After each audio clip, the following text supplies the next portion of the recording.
Right breaking చేస్తున్నాం. Traffic చలాన్ల కోసం కాంగ్రెస్ ప్రభుత్వం ప్రతిపాదించిన ఆటో డెబిట్ సిస్టమ్ ను బీఆర్ఎస్ ఎమ్మెల్సీ దాసోజు శ్రవణ్ తీవ్రంగా వ్యతిరేకించారు.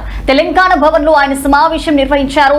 ఒక వ్యక్తి బ్యాంకు ఖాతా నుంచి వారు అనుమతి లేకుండా లేదా చట్టపరమైన విచారణ లేకుండా నేరుగా డబ్బును కట్ చేయడం పౌరుల ఆర్థిక స్వేచ్ఛకు విరుద్ధమని ఆయన మండిపడ్డారు. ప్రభుత్వం ఇటువంటి కీలక నిర్ణయాలు తీసుకునే ముందు నిపుణులతో గాని ప్రజాప్రతినిధులతో గాని చర్చకుంచకుండా ఏకపక్షంగా నిర్ణయాలు తీసుకోవడానికి ఆయన తప్పుపట్టారు. ఇక పేద మధ్యతరగతి ప్రజల అకౌంట్ నుండి ఆటోమేటిక్ గా డబ్బులు కట్ అయితే వారి జీవన ఉపాధి దెబ్బతింటుందని ఆయన ఆందోళన వ్యక్తం చేశారు. మీరు ప్రవేశపెట్టాలని ప్రయత్నం చేస్తారు. ఒక 5 పేజీల లేఖ గౌరవనీయులు తెలంగాణ రాష్ట్ర ముఖ్యమంత్రి రేవంత్ రెడ్డి గారికి రాయటమైంది. మీరు auto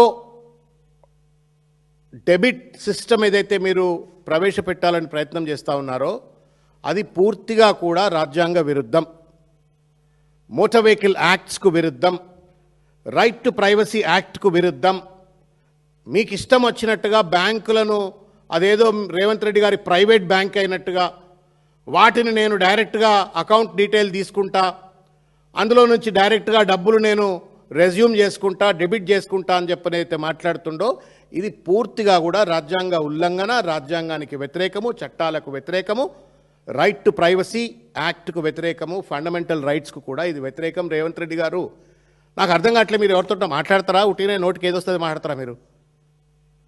when you're talking do you think are at least do you talk to somebody? ఏం మాట్లాడాలా, ఏం మాట్లాడొద్దు, ఏం పాలసీ ఎట్లా తయారు చేయాలా, ఓ కాన్సిక్వెన్షియల్ థింకింగ్ ఏమైనా ఆలోచిస్తారా లేదా? ఏది పెడితే అది వచ్చేసి ఫట మాట్లాడేస్తారా? సినిమానా ఇది? బాలకృష్ణ సినిమా డైలాగ్ ఇది ఏమన్నా? బాలకృష్ణ సినిమా డైలాగ్ సరేది? It's a government, it's a policy. A policy is suppose to have the constitutional sanctity. ఎవడిచ్చాడండి అధికారం నీకు? నాకు చెప్పు ముఖ్యమంత్రి గారు. దేశానికి రాజువా నువ్వేమన్నా? క్రౌన్లెస్ కింగ్ వా ఏంది? భారత రాజ్యాంగం ఏం లేదా? ఇష్టం వచ్చినట్టు మంది బ్యాంకులను మొత్తం లోబర్ చేసుకొని డబ్బులు వసూలు చేస్తావు. వీలవుతుందా? ప్రజెంట్ లాస్ అలౌ చేస్తాయా? నువ్వు రాస్తేవి అలా పేపర్లలో ఫ్రంట్ పేజీలలో వార్తలు వచ్చాయి, ఇంగ్లీష్ పేపర్లో, తెలుగు పేపర్లో అన్ని వార్తలు వచ్చాయి, టీవీలలో చర్చలు అయిపోయాయి. ఖతం, నీ పని అయిపోయింది. నీకు సెన్సేషనలిజం అయిపోయింది. పేపర్లో వార్తలు వచ్చినాయి, ప్రజల్ని మభ్యపెట్టాలా, అదిరించాలా, బెదిరించాలా. ఇది ఎక్కడ రాజకీయము? This is licensed extortion Revanth Reddy గారు. ఒక 5 పేజీల లేఖ గౌరవనీయులు తెలంగాణ రాష్ట్ర ముఖ్యమంత్రి రేవంత్